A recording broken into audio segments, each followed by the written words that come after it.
Un ministre de la Justice devant la justice, c'est ça la Macronie.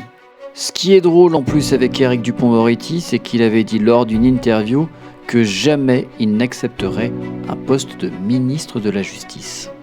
Éric Dupond-Moretti est soupçonné d'avoir utilisé son pouvoir pour enquêter sur des magistrats qu'il avait visés lorsqu'il était avocat.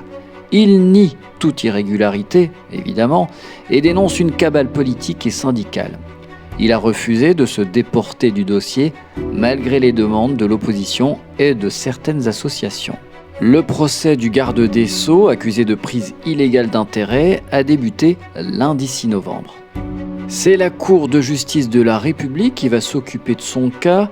Il s'agit d'une instance exceptionnelle composée de magistrats et de parlementaires qui jugent les ministres pour des faits commis dans l'exercice de leurs fonctions. Le procès d'Éric Dupond-Moretti intervient dans un contexte de tension entre le ministère de la Justice et le monde judiciaire qui reproche au garde des Sceaux son manque de soutien, son autoritarisme et ses réformes contestées. Autoritarisme, c'est normal en Macronie. Le syndicat de la magistrature, partie civile dans l'affaire, appelle à une grève des audiences pendant toute la durée du procès. Le procès d'Éric Dupond-Moretti pose la question du statut et du contrôle des ministres qui bénéficient d'une immunité partielle et d'une juridiction spéciale.